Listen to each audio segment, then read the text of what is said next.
Hello, darlings. I'm so appreciative of all the support. I launched my Real Food Made Easy podcast yesterday, and you guys have been awesome. Messages, texts, really nice words, all shared in support of my latest endeavor to get my message out into the world. So thank you. The link to listen to the podcast, the first 3 episodes are published, and there will be many more this month, is in my bio if you're watching on Instagram.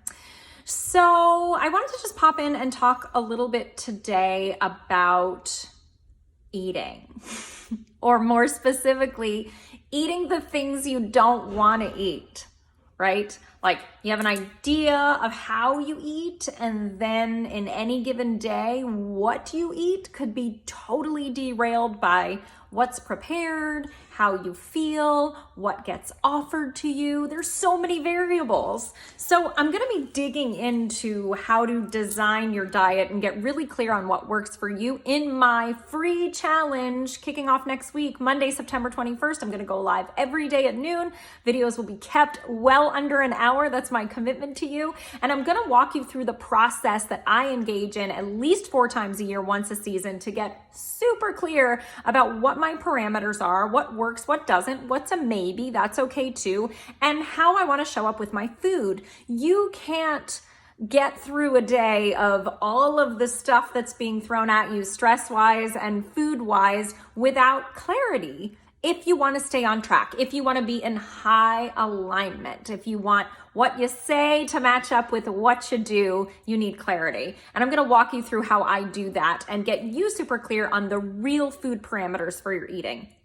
Sustainability is key, guys. I can't tell you how often, even just in the last 48 hours, I talked to a client, a friend, a colleague, a family member who has a really strict, clear idea of what they want to do. They want to be carnivore, they want to be keto, they want to be strict vegan. They have very clear parameters, and it's amazing.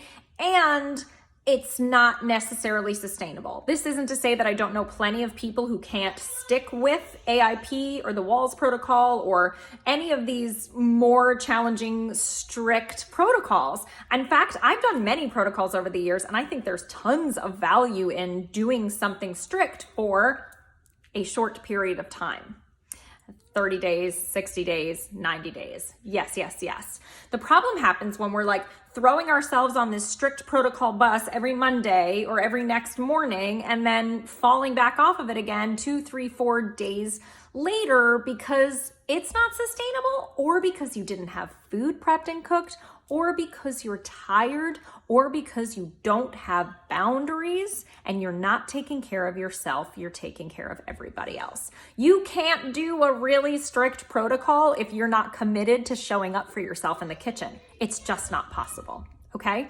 So I'm not telling you don't do a strict protocol, because guess what? I'm about to launch Transformation, and inside Transformation, you get to show up in whatever protocol you want. Ideally, it's your intuitive real food eating, what I really, really teach inside the program. But yeah, AIP welcome, paleo welcome, vegan welcome, all of that, because sometimes we need a label, right? Sometimes we just need the label to be able to say, what are the rules, Rye?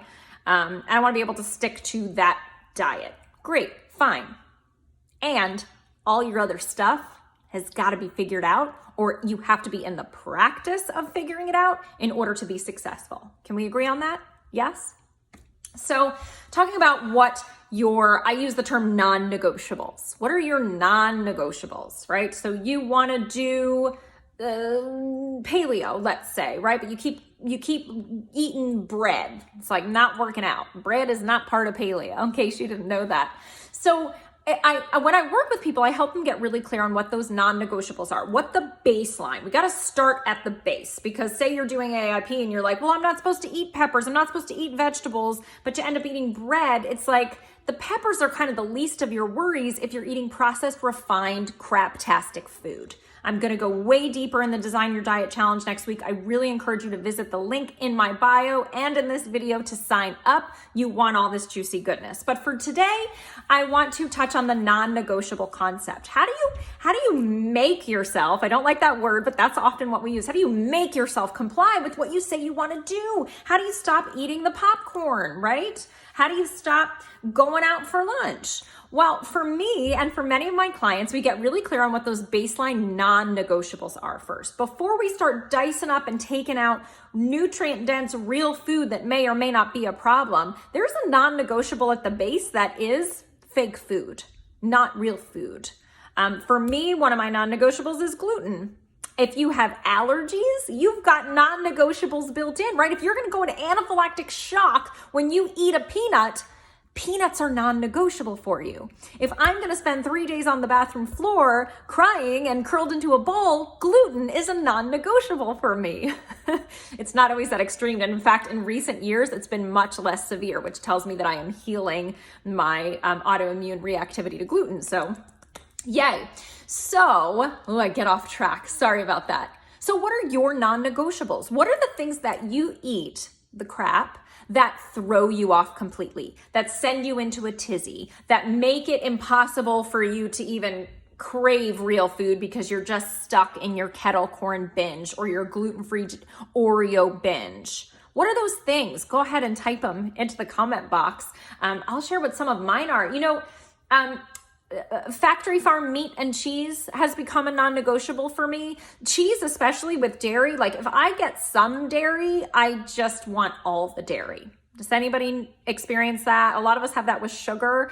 If you just have some cereal, you want all the cereal. And it's just like so hard to not do the thing. I mean, I just want to eat it off the block of cheese. And I maybe started with some organic grass-fed dairy or some European cheeses from Whole Foods. And it's cheese we're talking about here, right? Cheese hurts me. This is why it's a non-negotiable. I'm not sitting here telling you can't eat cheese, especially if you're eating clean, organic, grass-fed, or European cheeses. I am a fan. I am in support. But all the factory farmed fake craft cheeses and fake cheeses melted on things and cheese from takeout places all the time, it's so heavy, it's so much, and it's so bad for me. It's so bad. It constipates me. It makes me break out. I get super mucusy, like really gross mucusy, and I just don't feel good. It's become a non-negotiable. It's like glue inside of me. What are your non-negotiables? This is something I'm going to help you get clear with next week in the Design Your Diet Challenge, but I want you to come to baseline first. Before you start freaking out that you're not doing your keto diet or your low carb or whatever, but you're down here eating Chips Ahoy, right? Come first to real food. Come to sweet potatoes as your carb, if possible. Roasted white potatoes with rosemary and sea salt. Mashed potatoes with butter. We're so afraid of these real foods that have a high carb content, and we restrict and avoid and restrict and avoid, and then we binge on our kids' packaged granola or a chocolate bar and say like, oh, I'm so weak. Right? So use real food. My husband likes to say, make real food your junk food, right? If you want pizza, if you want apple pie, Michael Pollan says this too, make it from scratch. Go ahead, make a real food version of that. You'll cherish every piece because you spent hours making it perhaps. And it's gonna satiate you in a real food way, in a non-processed way. Does that resonate? So make real food your junk food and discover what your non-negotiables are. Gluten, sugar, dairy, factory farmed meat and cheese, processed oils, packaged foods, the stuff that you start to eat and you can't stop. That's not because you're weak. It's because you're feeding pathogens in your body. It's because you're getting hits of serotonin and dopamine and all sorts of chemical reactions that are addicting as anything.